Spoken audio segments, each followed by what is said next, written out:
The Three Princes.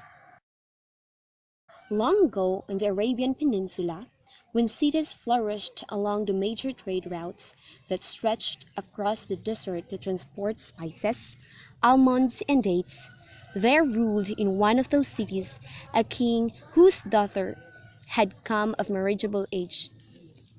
Three princes of nearby cities came to court her, but the princess looked at them with alarm. One prince was bossy, the second prince was unclean in his habits, and the third suitor was vain. "Father, I beg you, don't make me marry one of them," she cried. The king loved his daughter, but he didn't want to offend her suitors and risk angering his neighboring city-states. "I'll think about it," he said. "Come back tomorrow." The next day he summoned the three suitors and the princess to his throne room. "Each of you is a perfectly worthy suitor for my daughter's hand," he said. "Therefore, to make the correct decision, I have determined that the three of you must venture into the world for 1 year and a day.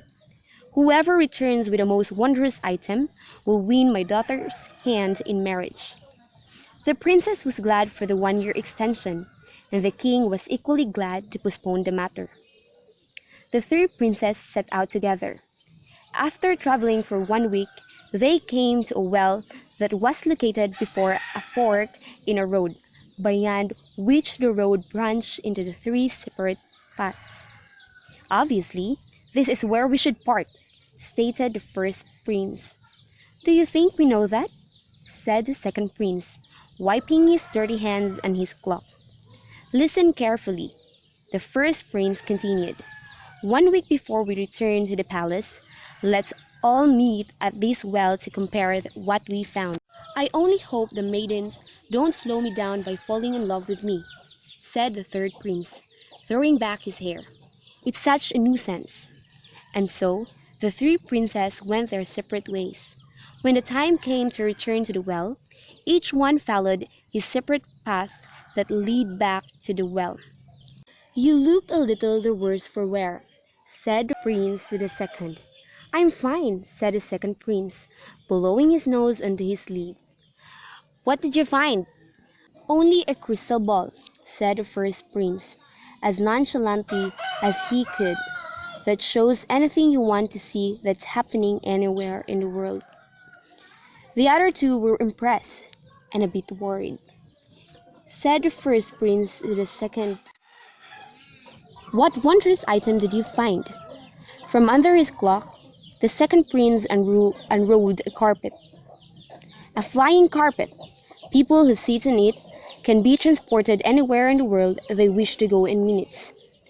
"If they don't mind sitting next to you," another prince murmured, holding his nose, and now it was the third prince's turn to show what he had brought. "This vial," said the third prince, "holds a magical healing ointment. 1 dab of it will restore the health of anyone, no matter how sick. And they say if it's rubbed with true love, can even restore youth." "Speaking of health," said the second prince to the first, "since you have a crystal ball, let's take a look at our princess and see how she fares."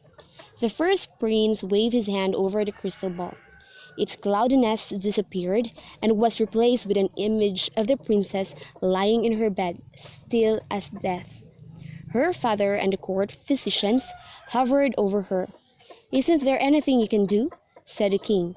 "Sire, we have done everything," said the head court physician. "I'm sorry, but she has very little time left." The third princess leapt up, alarmed. "Alas!" cried the third prince. "My ointment would heal her, but we're too far from the palace. We'll never get there in time."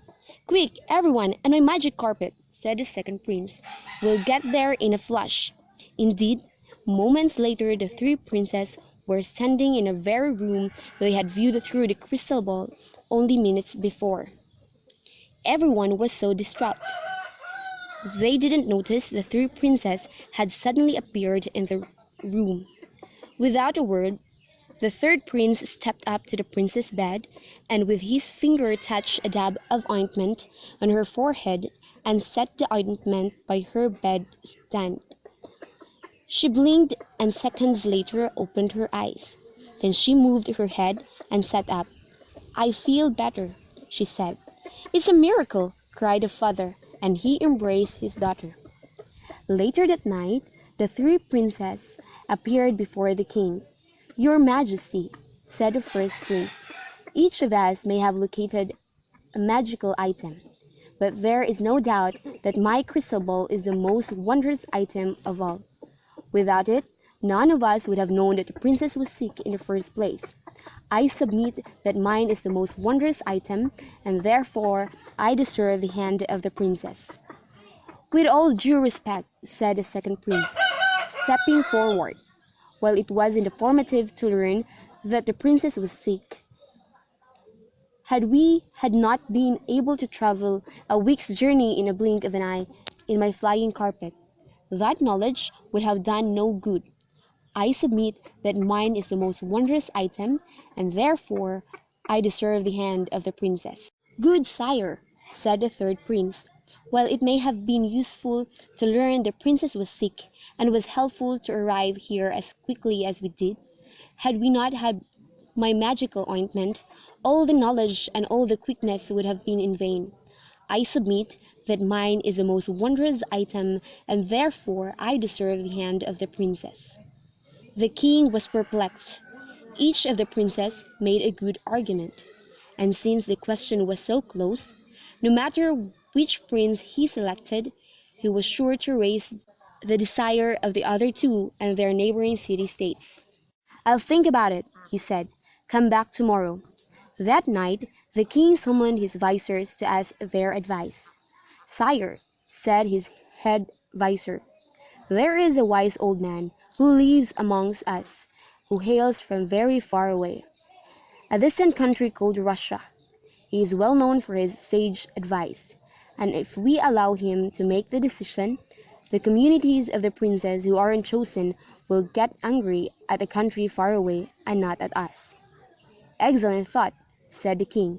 "Summon him to the court tomorrow." The next day, when the three princes arrived to hear which of them would be selected, at court stood a very old man. He hobbled on his cane and spoke in a whisper. The three princes repeated why they thought they deserved the hand of the princess. "As far as I'm concerned," asserted the king, "each of these fine young men has an equal claim to my daughter's hand." And so he turned to his guest. "I am interested. You come from a far-away land. What is your opinion?" The old man coughed and cleared his throat. "Your Majesty, first allow me to say that it is an honor to be in your court." He raised a shaky hand toward the princess. "There's no doubt that each of you brought a wondrous item that saved the life of the princess. But in my country, when it comes to marriage, there are those who say that the young woman whose happiness is at stake should have a say in the matter. And so, I would ask our Royal Highness," he turned to her, "Princess, whom do you wish to marry?" The princess was silent a moment. She raised her head and faced the three princes. "Each of you saved my life, and for that I will always be grateful. Yet, this old man is the only one," she said, looking at the Russian, "who understands that the choice is the one that should be mine to make. And so, father, if you please," and here the princess stepped forward the old man. "I choose him." Gasps of shock throughout the court. Some ladies fainted and were carried out. The king blustered. But you can't." The princess picked up the magic ointment, took the old Russian's hand, and with a dab of the ointment rubbed the back of his hand. Instantly a haze surrounded him. When she removed her hand, incredibly, the old man had straightened up to become tall and dark, with the lines of an earnest young man chiseled in his cheeks. Restored to the strength and handsome stature of his youth, he smiled at the princess. "Each of you will have large tracts of land to rule," the king quickly said to the three princes. "We'll never forget what you did for our royal family." The three princes, of course, still had in their possession the magical items of the crystal ball, the flying carpet, and the vial of healing ointment, and it wasn't long before they attracted lovely princesses from neighboring lands to marry. The end.